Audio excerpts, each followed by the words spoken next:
we had the progress that we have today. So thank you all for supporting us and for getting us here. Round of applause, please, for the LPs. Okay, I'm going to tell a quick story. So I recently went down to speak at a middle school on the south side. And it was a career day down there. And the first question I asked the students is, who knows what a venture capitalist does? And this precocious young lady in the front row, before I could even get the question out, said, "You don't do anything. The entrepreneurs do all the work." It was pretty insightful, actually. But the next young gentleman who raised his hand, he said, "Your job is to predict the future." And I thought about it, and it reminded me of a quote from an old friend of mine, Rami Adib of 1984, a friend and mentor, who said, our job as venture capitalists is not to predict the future. It's to see the present clearly. We're in the observation game. We need to see the trends, we need to analyze the data, and we need to see what's happening in the environment around us. Crystal balls don't exist. If I could predict the future, I'd probably be an options trader like some of my buddies in the corner over here. I wouldn't be a venture capitalist. But while crystal balls don't exist, breadcrumbs do. There's always data out there that suggests what trends are coming and what's going to happen next. If you read the annual report that we sent out on the 1st, we talked about our framework of who, what, how. Kind of how we do things differently than other VCs. We do the standard diligence, but we also have this framework that helps us identify, if we get in the room with a generational talent, a remarkable entrepreneur, can we spot it when that person is sitting in front of us? When we look at a market that is positioned for outsized growth, to be a tremendous multi-billion-dollar market, can we see it when it's staring us in the face? Can we identify a great investment when it's in front of us? Before there's proof, what are the leading indicators of success with people, with markets, and with investments? I sent out this graph during the annual report, and we got a lot of feedback. There's been a lot of activity from people in this room, a lot of compliments, a lot of comments, a lot of questions. And one of the questions was, what does this chart really indicate? What does it really say? Does it say that we're at the bottom, the trough of a cycle? Does it say we're experiencing a VC extinction event? And it could be both. But also, what is the next paradigm shift, right? We've seen this persistent high IRR for VC from 2010 through 2020. What's going to create the next big tailwind that produces returns in technology? We've seen a lot of trends in our lifetime. The PC trend, the internet trend, mobile, social, cloud. And now we see AI. But is AI hype? Is AI reality? Will this really drive the next big persistent returns in the asset class? So what are the leading indicators of a cycle? How does one see a wave before it breaks? What separates hype and crash trends from the persistent and the lasting trends? And it turns out there's breadcrumbs here too. It's not just breadcrumbs around founders and markets. There's also breadcrumbs that suggest a big tech wave is coming. And that's what the team has been analyzing over the past 2 weeks as all these questions streamed in on the annual report. And it turns out the persistent trends that last and create tremendous value all have 3 things in common. Tremendous consumer activity, job creation in that area, and also enterprise spend. All the hypey things that flame out usually just have 1 or 2 of these things. So we looked at consumer activity first. Does anyone know how much time it took to get to 100 million users of the internet? How many years? Does anybody know? Any guesses? How many years to get to 100 million users on the internet from when it launched? 15 years was the guess. The truth is it was 7 years. It took 7 years to get to 100 million users. Social media with Facebook took 4.5 years. OpenAI took 2 months. 2 months to get to 100 million users. Job creation.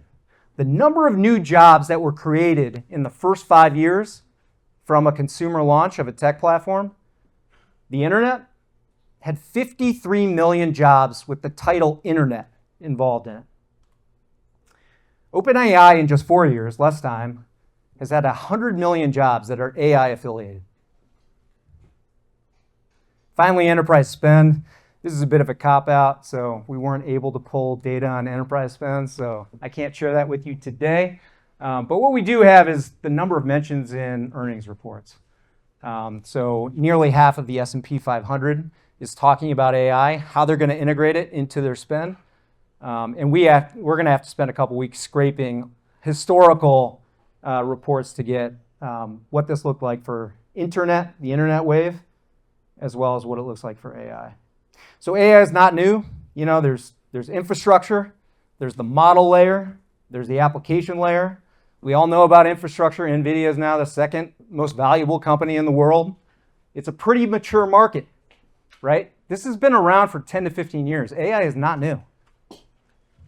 The model layer, OpenAI, the most valuable private company. This is still in development, but it's nearing maturity. If you wanted to be a winner investing in the model layer, you had to do it 5 years ago. It's the application layer that's still nascent. All the Cambrian explosion that's happening right now in startups, and the majority of the value will accrue to this layer.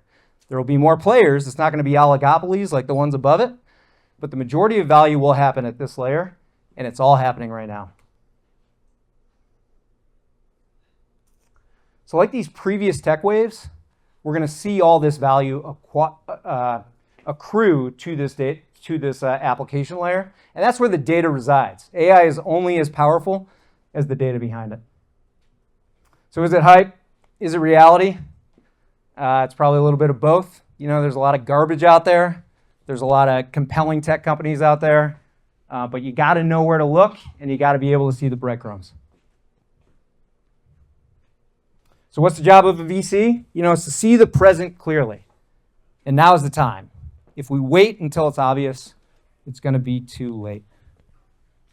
Grab this. All right, we're going to wrap this up. I want to share a quote. Brad Gerstner, famous VC, shared a note that he received from his mother. He shared this publicly on her 88th birthday. I want to read this to you now. So this is from Martha on her 88th birthday. I was born on this day in 1936, right between the Great Depression and World War II. Times were tough. We didn't have much, but we shared what little we had. Does that sound bad? Nope. These have been the best 88 years possible to be alive. Sure, I've seen lots of bad stuff. Assassinations, bad politicians, and wars, lots of wars. But the good outweighs the bad by a long shot. Just think about what I've seen. The first TVs, the first commercial flights, the first computers, the first mobile phones, Google, and now even ChatGPT. The world has gotten better in almost every way. We live longer and healthier. We solve problems we could have never dreamed of, and we're all more connected. I wish people weren't so negative. Let me tell you the struggles of no food or housing in the Great Depression, or being shipped off to war at 18 knowing you wouldn't come home. That is hardship. But the truth is, I understand people feeling overwhelmed by all the hustle and bustle today. I too have a love-hate relationship with technology myself. While I know it's made the world better, I didn't realize how lucky I was to grow up in small-town America at a quieter time. It was a simple life, long walks and card games, fewer friends, but you shared everything. So enjoy your technology, but never let it rob you of the personal touch. It's a tool to use. You should run it, don't let it run you. But never turn against progress, because without it, we go backward. And personally, I can't wait to see what comes next.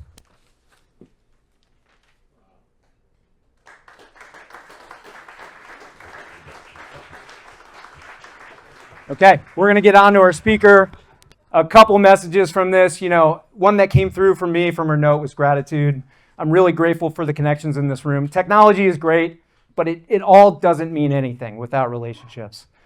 Also, the inevitability of progress. It's coming. Technology will continue. You can't deny it. It's coming. Venture will be a way that value is captured, but you can't deny progress.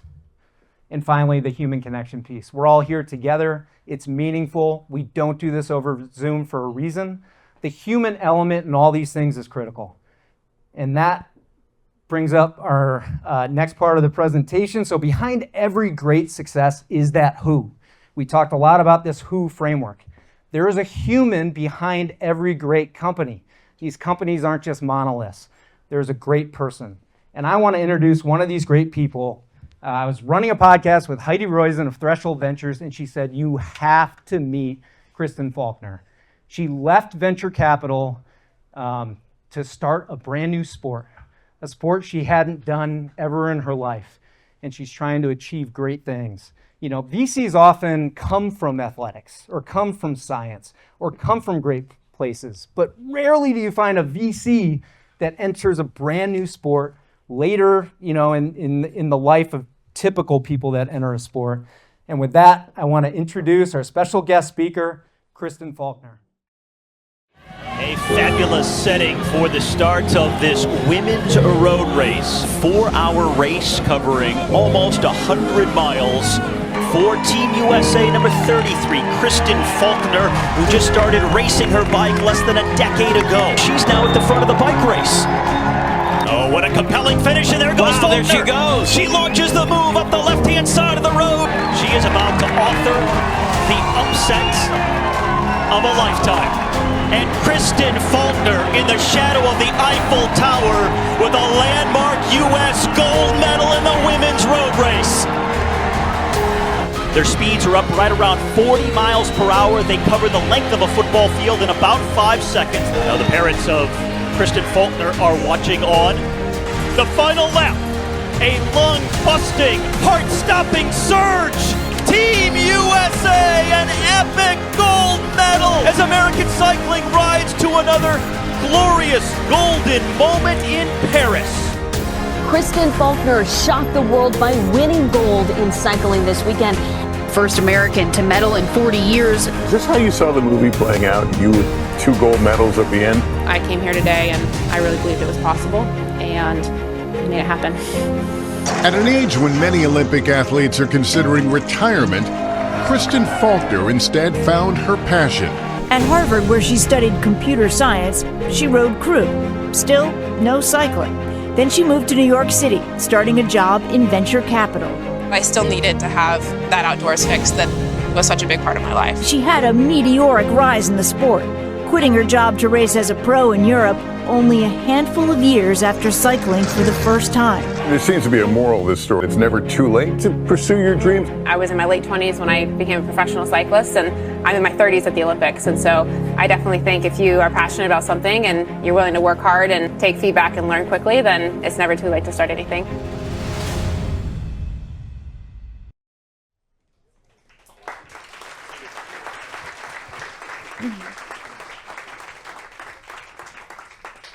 Thank you, everyone. Can you all hear me okay? All right. If you can't hear me, just like, I don't know, raise your arm or something. It's funny actually being back here. I think I would not be speaking to a group of LPs and VCs if I had stayed in venture capital. So it's funny how life works out that way. So look, most people introduce me as a Harvard graduate, a former venture capitalist, and a professional cyclist. Can you still hear me? Yeah. Okay. But the reality is I grew up in a place far removed from all of that. I am from a small fishing village in Alaska.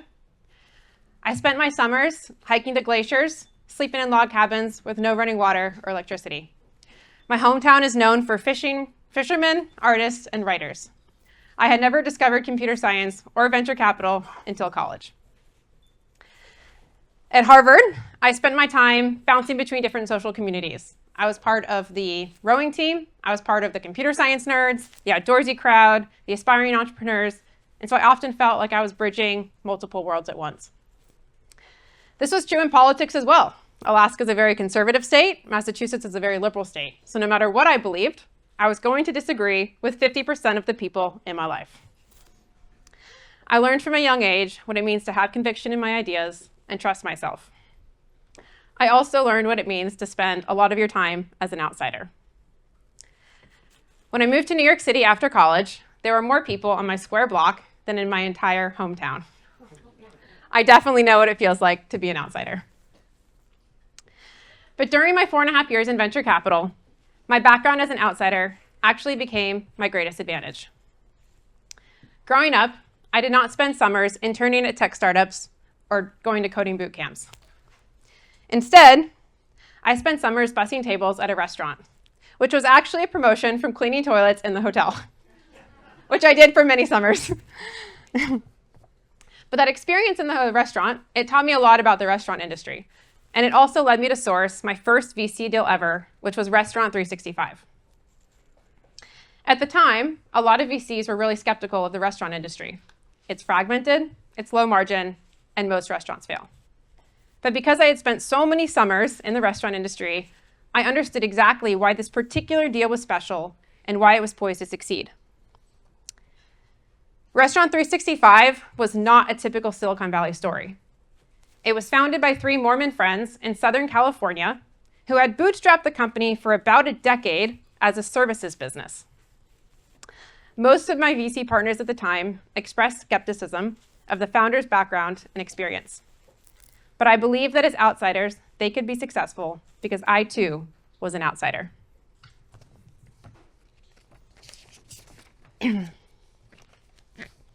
My colleague and I conducted pretty thorough due diligence, and eventually we convinced the partnership to invest. To gain partnership approval for the deal, I again had to bridge my 2 worlds: my Alaska childhood bussing tables and my VC knowledge of what makes a great investment. Restaurant 365 was my first venture deal ever. We were the only investors at the time. I think the company had an ARR of about 7 million. It was about a 50 million post-money when we invested. Earlier this year, the company raised 175 million with a valuation of over 1 billion and annual revenue over 100 million. That's about a 20x on our first investment.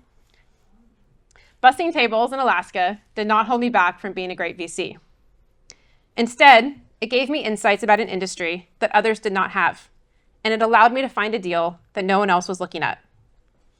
That contrarian bet became my best VC deal ever, and it will likely return the entire fund. A few years later, in 2021, I made another big bet on myself.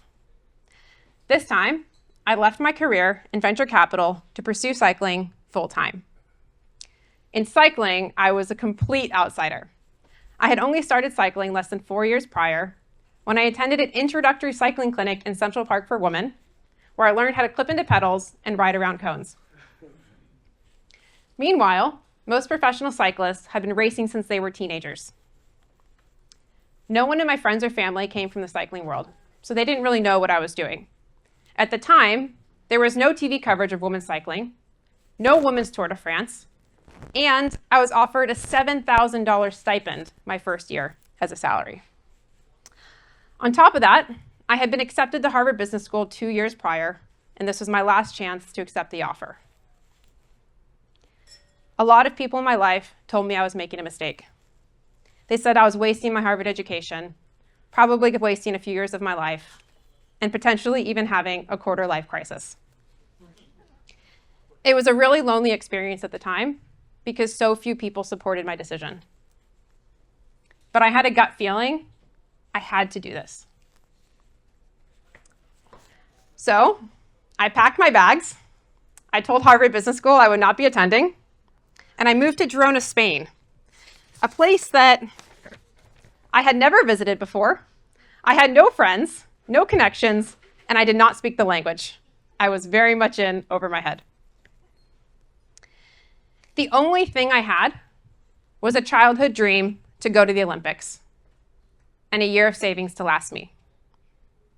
I was willing to empty my bank account to make my dream happen. And if it didn't work out, I would go home, probably sleep on a friend's couch, knowing what rent was in San Francisco, and find my way back to a desk job.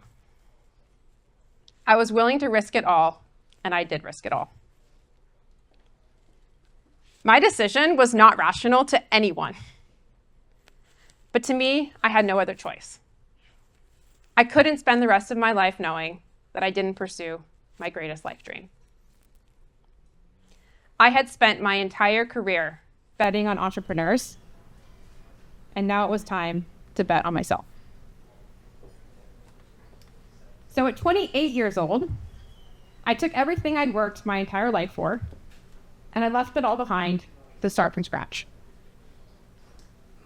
I wasn't betting on my cycling experience or skills because frankly, I didn't have much of either. What I was betting on was my work ethic, my resilience, and my ability to get back up every single time I fell. I was betting that I would be the last person in every race to give up. I was betting on my physical talent, which I had honed through years of rowing, and I knew I had some of the best power numbers in the world. I was betting on my ability to build a life in a foreign country, to make new friends, to find mentors, and to navigate the unknown. I had woken up at 6 a.m. every single day, often 4:30 a.m. actually, to train for years. I had changed flat tires in the rain, and I had made flashcards to learn about all the competition in the pro peloton. I had also spent about 100 hours analyzing race footage to learn race strategy. Those are the things that I was betting on. Everyone who doubted me was focused on traditional metrics, like the fact that I was starting a brand new sport played in my 20s. I was focused on the qualities that would set me apart, like my tenacity and the things that would speed up my trajectory and allow me to learn a new sport quickly. I knew full well that my plan would likely not work out. But in the 1% chance it did, it would be the best decision I ever made in my entire life. Once I got to Europe, my race tactics mirrored how I approached VC portfolios. I made risky solo attacks, knowing that most would fail, but if I won, I would win brilliantly. I didn't race based off probability of success. I raced based off of expected value, considering the outsized returns of a really big win. A risky but solo win. This outsider's mindset, most experienced cyclists told me at the time, was immature, amateur, inexperienced, and stupid. I can't tell you how many times experienced cyclists, commentators, podcasters said Kristen has so little experience, she has no idea what she is doing. Her attacks make no sense. Most of them will fail. They had never met someone who was so willing to fail in order to succeed. But actually, my strategy started to pay off. I won a stage in my very first race in Europe. By my second year, I had won multiple Grand Four stages and multiple podiums at some of the most competitive races in the world. By my third and fourth year, I had won a single day classics race and become a US national champion. In every single one of these wins, I had won with a solo attack. The exact move that all the experienced cyclists told me was stupid, silly, inexperienced, amateur, and immature. I excelled because I was willing to bet on my outsider strategy, because I believed in it, despite when everyone else told me I was silly. Earlier this year, I made another big bet on myself, except this time, the odds were stacked even higher against me. As I prepared for the 2024 Olympic road race, USA Cycling pulled me into a boardroom and asked me to pull out of the road race, citing a simulation which showed me of having less than a 6% chance of earning a medal of any color. They wanted me to save myself for a race, which was 2 days later, where we actually had a pretty good shot of getting a medal. I, too, would much rather walk away from the Olympics with a medal than have us participated in 2 events. So I was on their side. But as I started to ask questions and dive a little deeper, I realized that their simulation had overlooked a lot of really important variables. For example, I excelled in really hard races with small field sizes, small team sizes, and no race radios. I had spent my entire summer training for 4-minute efforts for team pursuit, the exact length of climbs in the Paris road race. I predicted the race, given the team dynamics, would likely come down to a small group in the finale, and that the final straightaway under the Eiffel Tower would be the perfect launching ground for a solo attack, which happened to be my signature move. USA Cycling had not considered these variables, but I had. So I went back to USA Cycling and I said, I have a plan to win. And against your wishes, I'm going to race. Good. I did the calculations and I had prepared. So when I lined up at that start line, I knew I was ready, even when they doubted me. During the race, there's a crash at the base of the first climb. I was positioned in the front because I had predicted that this would be the most important part of the race and the most dangerous. So I wanted to make sure I was in front of a crash if it happened. Next, my 4-minute effort came in handy as I surged up the climb and split the pack in two. As we came down to a small group in the finish, I attacked with a winning solo move under the Eiffel Tower. The race had gone exactly as I told USA Cycling it would go. I went on to win gold in the road race, becoming the first American woman in 40 years to do so.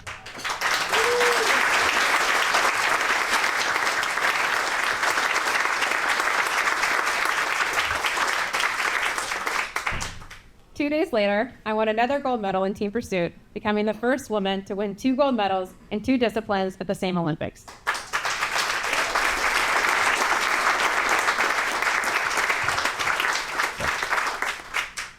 Betting on ourselves is not about blind faith. It's about knowing what it takes to win and having a strategy to get there. When I approached the Olympics, it wasn't just about wanting to win. It was about doing the preparation that gave me the confidence I could win. Well, USA Cycling was focused on the fact that America hadn't won the race in 40 years. I was focused on the specific nuances of this race and how that paired with my really unique racing style, preparation that summer, and race strategy. My experience as an outsider had taught me how to question existing methods, to stand up to convention, and to see opportunities that others overlooked. Oh, they don't want to, it's okay. So what does it mean to bet on yourself? For us in venture capital, it means evaluating potential where others see risk. It's about recognizing the value of your unique insights, whether they come from your childhood, your personal life, your work experience, or the markets you've been exposed to. It means doing the work to back up your instincts and trusting in that preparation, regardless of what anyone else thinks. Just as I lean on my unique experiences with Restaurant 365, I encourage each of you to leverage your own unique experiences. Remember that successful investments are often rooted in a deep understanding of the market, not just prevailing VC metrics or opinions on what's worked before. Ask yourselves, what unique insights do you have? What experiences do you have that others don't? And how will that allow you to spot opportunities that others might overlook? Betting on ourselves is not just about having courage. It's about trusting the process and putting in the work. Every time I've been bet on myself, it's been grounded in preparation. When I lined up at the start line at the Olympics, I was confident because I had done more due diligence on that race than I did on a typical Series A startup. Throughout my life, my outsider perspective has drawn a lot of skepticism over and over. But it's also been the reason for all my greatest successes, whether that's a great investment or 2 gold medals. As outsiders, we must learn how to bet on ourselves because oftentimes other people won't bet on us. Our differences seem risky and uncertain and unfamiliar to them, but those differences are our greatest strength because it's what allows us to see things that other people don't see. As VCs, our willingness to back entrepreneurs who think differently is what drives our entire industry. We have to think differently ourselves. Betting on yourself is also not arrogance. It's confidence that comes from the preparation you've done. When you do the work, you glean insights that turn your doubt into conviction. People might not understand your perspective, but that doesn't mean you're wrong. When we prepare thoroughly, it doesn't matter if we're insiders or outsiders. Whether you're an athlete, an investor, an LP, a VC, the message is the same. Do the work, trust your instincts, and bet on yourself. Because no one knows you better than you do. When you're evaluating your next investment, know that betting on yourself means that believing in your ability to identify the next big thing, even if it doesn't fit the mold. It's about asking hard questions, challenging existing narratives, and building conviction. In our role as investors, we must champion those who dare to be different. So trust your instincts, back your preparation, and know that in BC, sometimes the best investment you can make is in yourself. Thank you.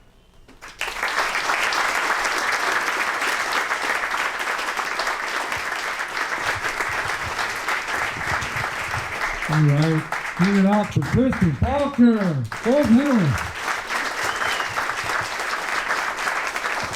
Are you got my back in 28? Are you going to be back in 28? Yeah. All right, more gold's coming. All right, everyone, enjoy the night, have fun, bon appetit. Thank you.